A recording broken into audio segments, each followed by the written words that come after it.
প্রিয় ভাইরা, আজকে আমি যেটা বলছিলাম, আমার বক্তব্য ছিল যে গতকাল একটা সভা হলো পত্রিকার কিছু কিছু সম্পাদক সাংবাদিকেরা একটা সভা করেছিল, আমি দেখলাম।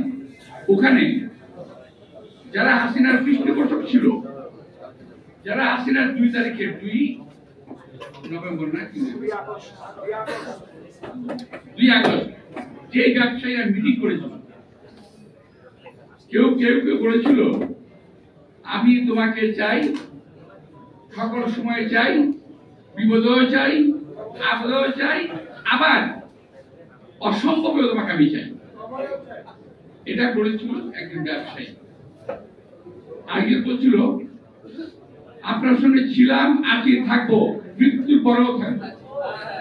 এই সমস্ত ব্যবসায়ীদের হাতে এই দেশটা তো নিরাপদ নয়। আমি মাননীয় প্রধান উপদেষ্টাকে আহ্বান জানাবো, আপনি দয়া করে যারা ক্ষুদ্র সুন্দর সুন্দর ভালো ব্যবসায়ী আছে, যাদের বদনাম নাই, ব্যাংকের টাকা লুট করার মতো বদনাম যাদের নাই, তাদেরকে দিয়ে আপনি রাখেন, তাদেরকে মালিক বোর্ড করতে বলেন, তাদেরকে ব্যবসায়ী সুবিধা দেন। নইলে কিন্তু এই সমস্ত ব্যবসায়ীরা আপনাকে ফাঁদে ফেলে দেবে। কিছু কিছু সিন্ডিকেট ছিল, খেলা আছে আপনাদের সিন্ডিকেট।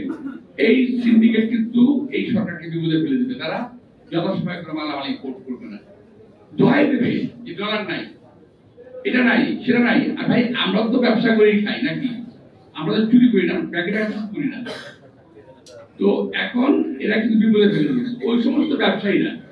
আজকে দেখলাম ওই ব্যবসাদের নিয়ে ওই সাংবাদিকরা এবং ওই ব্যবসায়ীরা অ্যাকশন করেছে।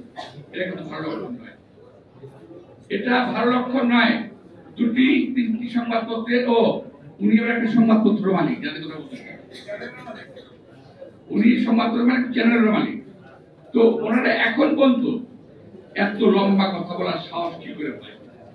যারা হাসিনাকে আজীবন রাখতে গিয়েছে, অসম্ভবকে সম্ভব করে রাখতে গিয়েছে, তারা এই সরকারের পক্ষের লোক, তারা বিএনপির পক্ষের লোক, তারা দেশের মানুষের পক্ষের লোক, কখনোই নয়।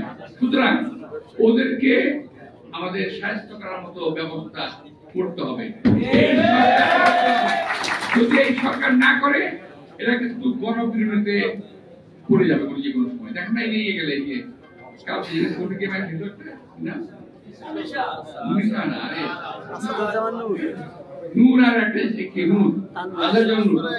এরকম কিন্তু খেয়ে যেতে পারে।